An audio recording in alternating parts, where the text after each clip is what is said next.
Hi friends, welcome to Kanaka's Eduppangarai official. இந்த வீடியோவில் நம்ம என்ன பார்க்க போகிறோம்னா பிசிபெல்லாபாத் தான் பண்ண போகிறோம். சிம்பிளாக ரொம்ப ஈஸியாக பண்ணுற மாதிரி தான் பண்ண போகிறோம். அதுக்கு வந்து தக்காளி 2 கட் பண்ணி வச்சுருக்கேன், கேரட் 1, சின்ன வெங்காயம் ஒரு 15 இது கட் பண்ணி வச்சுருக்கேன், பீன்ஸ் ஒரு 5-6 கட் பண்ணி வச்சுருக்கேன். இதுக்கு இந்த 1/2 டம்ளர் அரிசி தான் பண்ண போகிறேன்.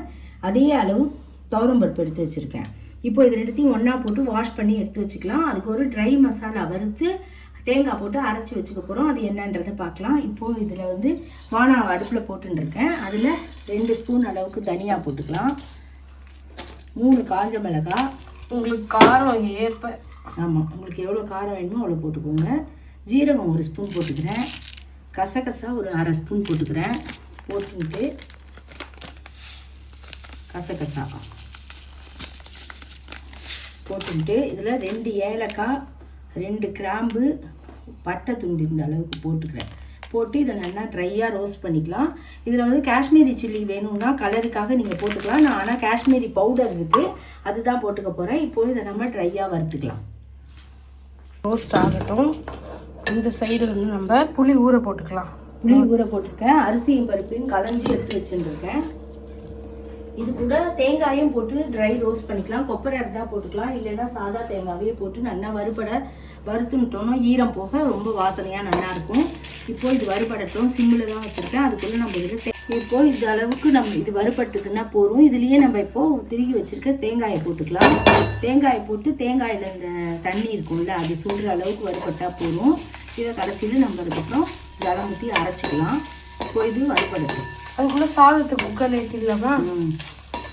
இப்போது அரிசியும் பருப்பும் களைஞ்சி இந்த மாதிரி குக்கரில் வச்சு மூடிட்டேன். மூடி அளவு 1/2 டம்ளரில் 4 டம்ளர் தண்ணி வச்சுருக்கேன். ஏன்னா கொஞ்சம் குழவா வேணுங்கிறதுனால.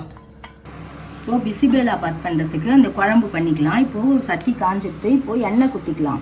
எண்ணெய் ஒரு 3 ஸ்பூன் அளவுக்கு குத்திக்கலாம். குத்தின்ட்டு இப்போது இதில் அளவுக்கு கடுகு போட்டுக்கலாம். கடுகு கொஞ்சமாக போல் பெருங்காயம்,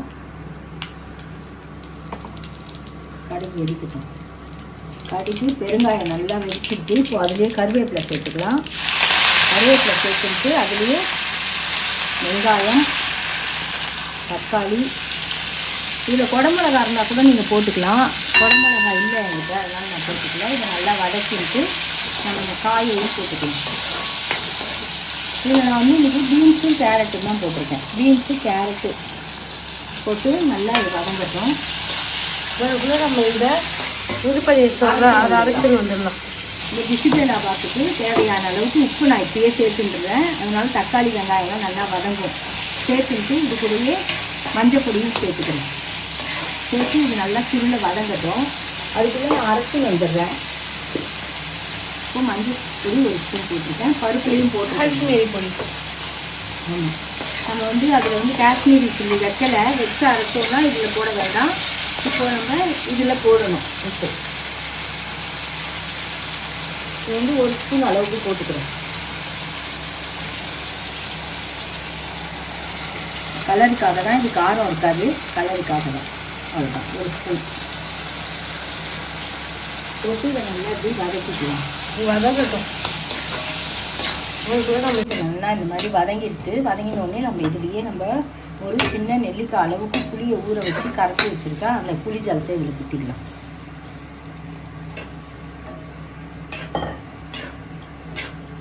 ஊற்றிட்டு நம்ம அரைச்சிட்டோம்.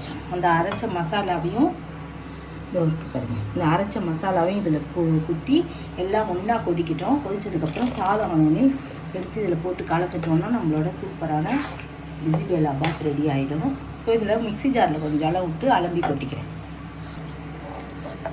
இந்த அளவுக்கு குழம்பு வேணும் நம்மளுக்கு, அந்த சாதத்தில் குட்டி கலக்கிறதுக்கு கரெக்டாக இருக்கும். இது எப்படியே வேகட்டும். குக்கர் நல்லா ஒரு 6 விசில் வந்துட்டு நம்ம ஆஃப் பண்ணிடலாம்.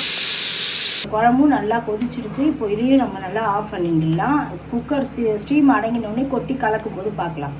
சாதமும் பருப்பும் ரெடி ஆகிடுது, குழம்பும் ரெடி ஆகிடுது. இதை நல்லா கரண்டியால் நல்லா ஸ்மாஷ் பண்ணிவிட்டு குழம்பு குத்தி நல்லா கலக்கலாம்.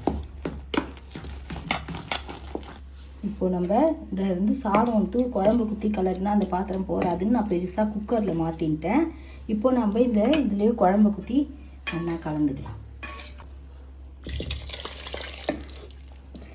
இப்படி கொதிக்க வச்சுட்டு நல்லா இப்படி கலரிட்டு அடுப்பில் வச்சு ஒரு கொதி விட்டுருவோம். விட்டோன்னா தான் சூப்பராக இருக்கும். இப்போ நம்ம நல்லா கலந்துட்டோம். இந்த அளவுக்கு கலந்துட்டு கேஸில் வச்சுருக்கேன். இது வச்சு ஒரு கொதி வரட்டும். வந்ததுக்கப்புறம் நம்ம ஆஃப் பண்ணிடலாம். கொத்தமல்லி தழை எல்லாம் தூவிக்கலாம். கொத்தமல்லி தழை என்கிட்ட இல்லை. அப்பளம்